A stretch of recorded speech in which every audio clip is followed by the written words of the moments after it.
Afternoon. Can everyone hear me? Hi, good afternoon. My name's Alex Sharp, CTO at RutterKey Solutions, the MD of the UK business, RutterKey in the UK. Let me get started. That's me. Link page there if people want to contact me later or catch me down the front afterwards. I am also going to do a Q&A, the last bit of the presentation, if everybody's got any questions. A bit about RutterKey to start off with. So first big thing I want to say is thank you to IFS. We're this year's IFS Innovative Partner of the Year. It was for the work we did in 2013. So again, just want to thank IFS for that accolade. It was a big surprise in January, and it's been great. Thank you. So RutterKey is a business to start off with. So traditionally, IFS partner, consulting side of the business, strong industry focus in our industries we focus in. We've got full service implementation teams in the US and the UK, provide training services. We also do data migration work. So technical services or engineering, build CRIMs, work on upgrades. We do interface work as well. We've been doing some work in the AI space, surprise. And we're also a Boomi partner. So I'm going to talk about some of the work we've done in the AI space in Boomi today. And some additional pieces of work that we bring into the mix in terms of some of the consulting work that we do. We look at supporting on the DBA side. We have an AMS service, which is more like a concierge service for some of our services. And we do custom development. We have some full stack developers in our business, and we build custom software solutions, platform agnostic capabilities as well, build apps, but also dedicated solutions based on some of our customers' requirements. So in terms of the services, the industries we support, focus on the IFS verticals, energy and utilities to start off with, energy generation, renewables, and then obviously distribution as well. And then on the construction side, key infrastructure projects, building construction in the US and the UK, shipbuilding as well. And then obviously ports and infrastructure alongside that, bringing the service piece of that together.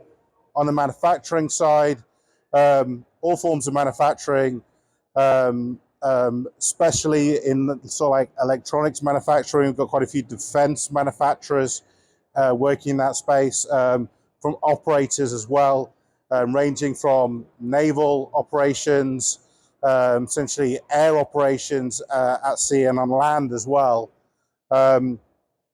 And then also parts of support for commercial aviation, and then MRO as well. So quite broad across the aerospace side. So and we also have within the business legacy of actually doing work with some space businesses as well. So there's just sort of three key areas that we work within the most. So that's about us as a business. So what I'm going to really talk about today is more about some of the projects we've done, AI-based projects, and what we've done with IFS with some of our AI-based solutions. So, but before that, I'm going to start with really a bit of the history and what we're going through at the moment, the big bang of AI. So we started our AI practice in 2021, before the big bang of ChatGPT and the generative models that everybody's seen and was amazed when you first put in that first prompt. You're like, wow, that's incredible. So we started developing, working in a program in the UK called the Greater Manchester AI Foundry. And we started with some basic things around machine learning, predictive analytics. I told somebody a story today about some of the experiments we did in the area where I managed to get my cell phone blocked by the provider, and some of the experimentation that we did in that space. But as we the generative AI space evolved, we were working with some of the universities in the UK and looking at ways that we could build essentially industrial AI use cases. And this was right at the point in time where OpenAI released GPT-3, and we had that big moment. And obviously, the world's in the IT space has never been the same again. So that's a bit about sort of like where we came from into this type of space. And now what we've done is really sort of like started looking at, right, why are we doing these projects? Where's the value going to come from it? It's not just a tech fest where we're just going to build something for the sake of it. We really need to talk about why we're doing that. So we've gone and looked at some of the research. This is some of the research from the analysts in the market about how ready are people for AI. One of the things that we talk about with our clients a lot is the readiness of their organization to implement software solutions. And so, this survey is from IDC in November 23, so just short of a year ago now. And what I think was interesting when I look at these numbers, and you can see them here, so there's obviously a lot of people were looking at AI and experimenting with it, and also their projects were quite small in terms of life cycle, 12 months. Some of them, and also one big compelling thing around the value was the return on investment. Essentially 3.5, nearly 4x return on your investment. But then at the bottom, the real pain point, only 50% of the workforce are actually skilled in being able to implement and scale AI-based solutions. So that was November last year. To move forward a little bit, I mean, this space is moving so fast, so I had to put out 2 sets of analysis to show how things are moving and where some of the challenges are.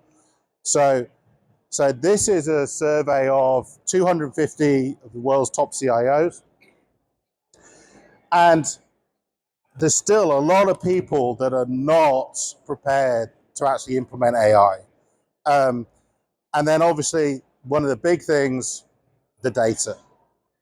Now, you need to make sure that you've got high quality data in place to be able to actually build an effective AI-based solution. And the last number actually comes from another partner here, one of our partners as well. It's Boomi.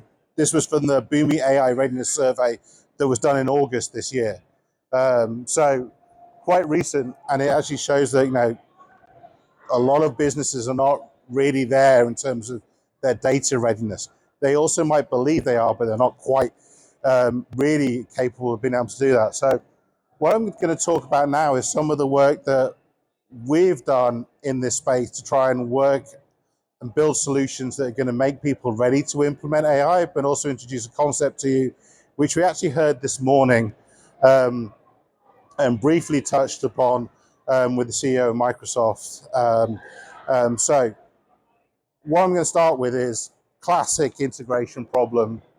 Got IFS, some other applications in there, HCM system, payroll system.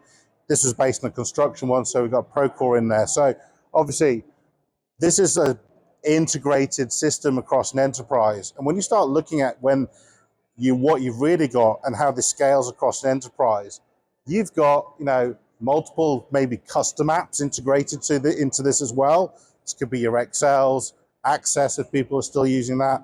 I know people are. Some people have told me about that, so it doesn't make me happy, but people are still creating stuff in Access. And then, obviously more bolt-ons of IFS, some bits more about payroll. I want to do some analytics here, and how am I going to do that when I've got data in one app over here? I've got stuff in IFS, got stuff in my HR system. It goes on. So you get the picture. There's a big sprawl of different systems going to join this together.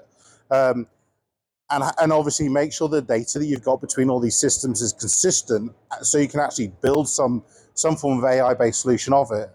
So obviously, this is from a Boomi perspective, but you get the idea. You've got hundreds of applications, thousands of databases, loads of APIs, more APIs than you even know about, and there's some good data about that. You probably only know about 50% of the APIs that you have in your ecosystem, in your business at the moment. So there's a challenge there to start it straight off. So from us as a business, we are a Boomi partner.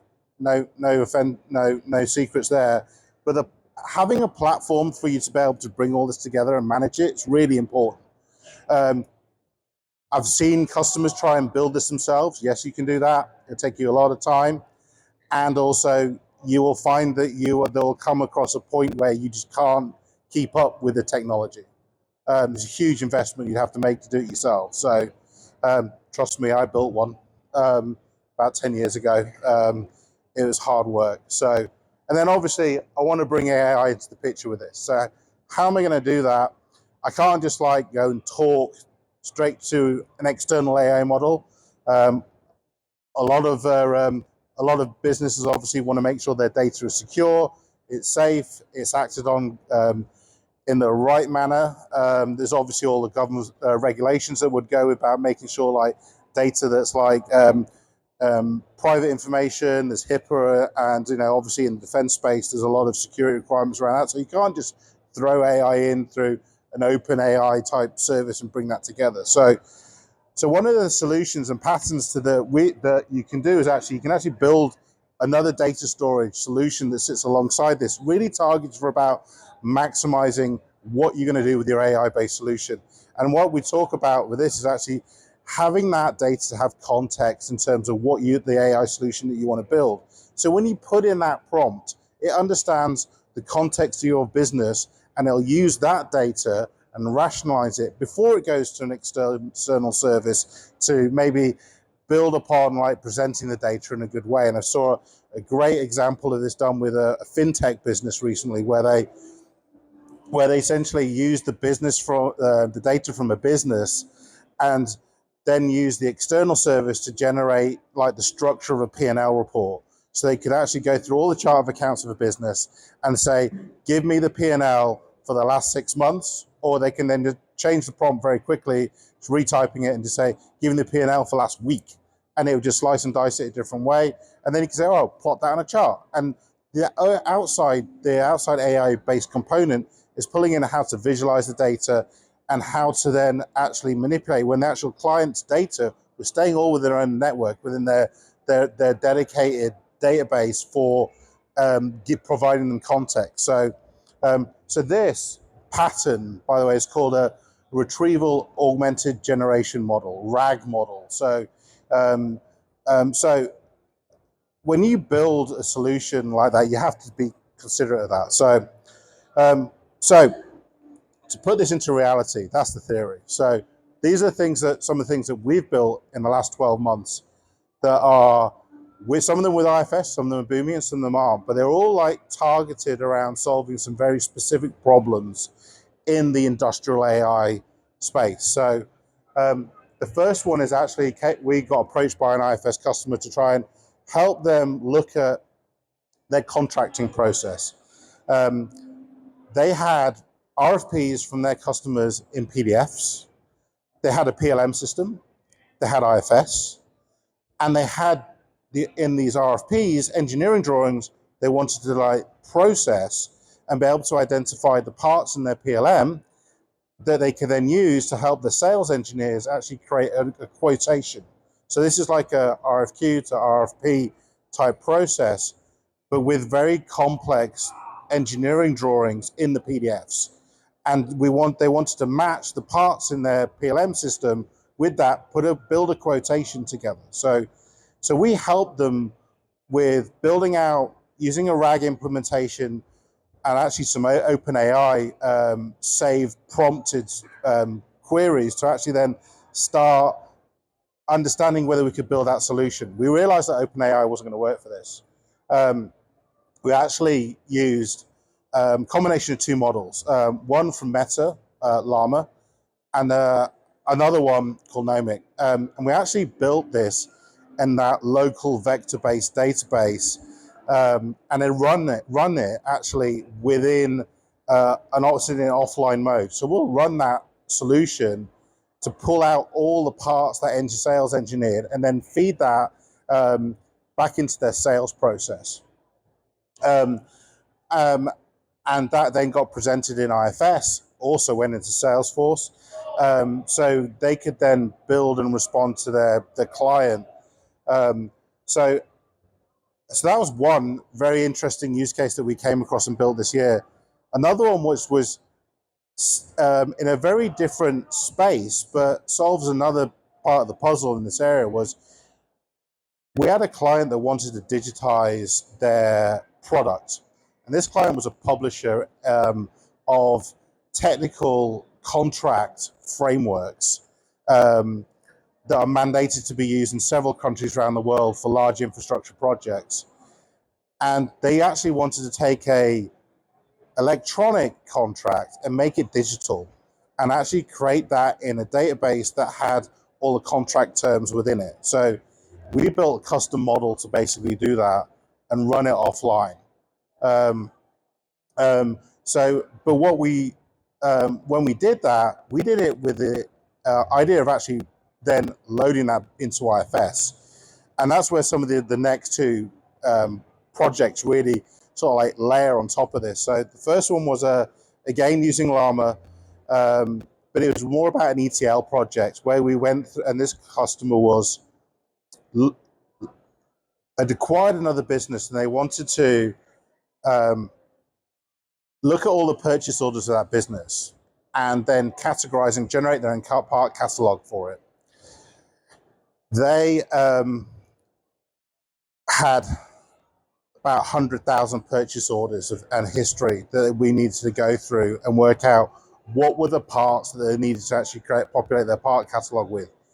We worked with them to build a model with that so they can then load it into their IFS system as part of data migration activity to allow them to stand up their solution as they acquired another business. Quite an interesting problem to solve because it was purely about looking at data and then identifying patterns in it to understand whether there was part records within it. So, and say we went predominantly meta again for that type of solution. So the last one I want to talk about is something that we built in Boomi, and this was actually part of a hackathon we did with Boomi across their partner network. So 25 different Boomi partners came together over 5 weeks. We went through a series of enablements where we worked on their platform to develop solutions around this. And there was 38 built.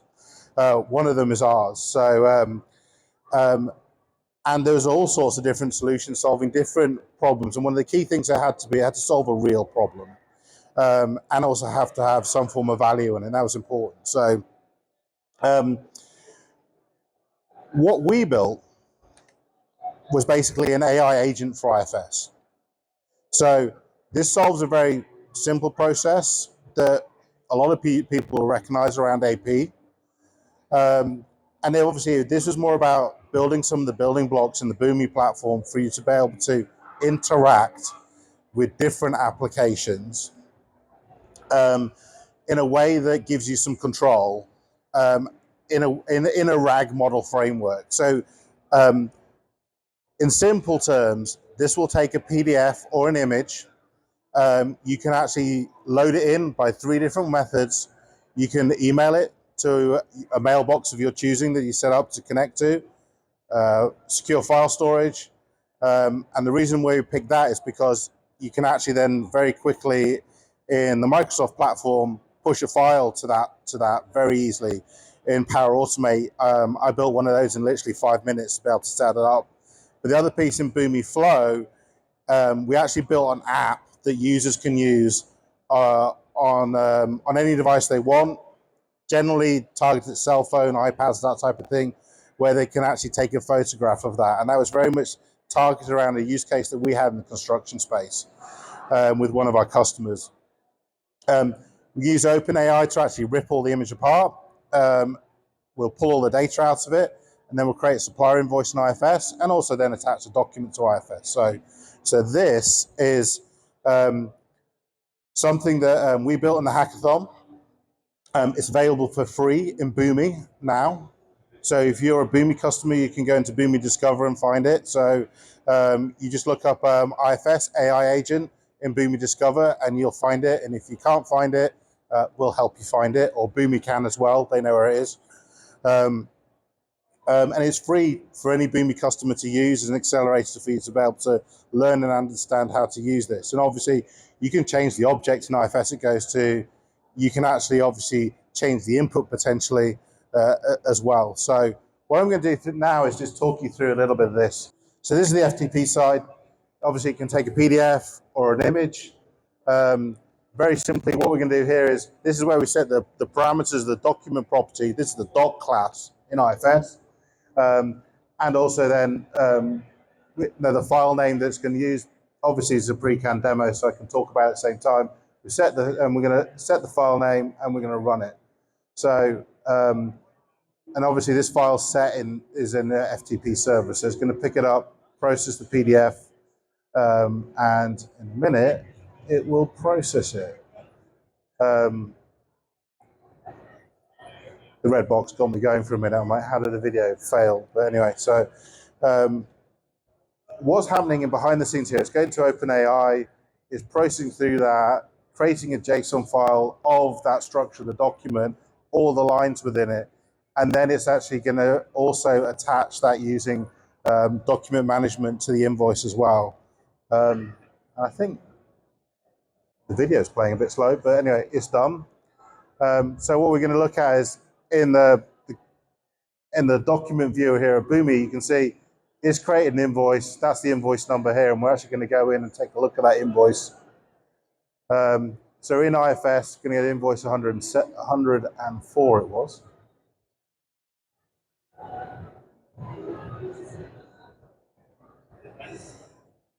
And this is the invoice that we just created. So apologies, it was recorded a couple of weeks back, but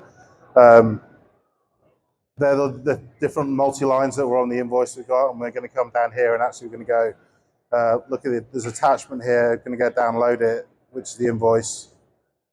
See there's a PDF there that we've loaded up, and we're actually just download it so you can actually see it on the page. So that's what we processed in as a dummy invoice, and you can see it's obviously got addresses, customer, supplier details in it. So that's a bit about give you an idea of what we built in Boomi. I'm going to talk about one little thing, and I don't have a lot of time. I was going to do Q&A, so I'll try and be quick about this. So that was an example of an AI agent. Now, some of the things we heard this morning talking about AI agents, that's just one. You can have AI agents that orchestrate other agents and actually then orchestrate other agents. So in the future, we're going to find the world has got a lot of AI agents within it. So as these technologies evolve and people start applying them, there's going to need to be some form of control around this. So this is an architecture that allows you to build and control the AI agents that run in your enterprise. And what it does is basically creates a registry of approved agents that the organization can use. So obviously, users can create agents on all the different types of platforms. You've got Bedrock, Vertex, LaunchChain, any sort of open, sort of GPT, any other agents that you might want to create on your own platforms. In this architecture, it doesn't matter. It doesn't need to be Microsoft, AWS, any agent that you want. You can build a registry of those and discover them across the enterprise. And then you can then obviously put governance around them. You can catalog them and also then make sure that you can then get data on them in terms of their usage, get feedback on them. So this is a very interesting concept about being able to control these agents as you build out more and more of them. So I want to leave on that just to give people an idea of this new world of having multiple AI agents in play within your enterprise, and how you can bring some form of governance and control around them. So it's called an AI garden, and it was the coin there. So, and if you want to know a little bit more, and Steve Lucas, the CEO of Boomi, is going to be talking tomorrow morning, and he's going to talk about their vision around AI agents and how they're going to be the future in terms of building AI-based solutions and orchestrating those solutions with the data that you've got in your enterprise. So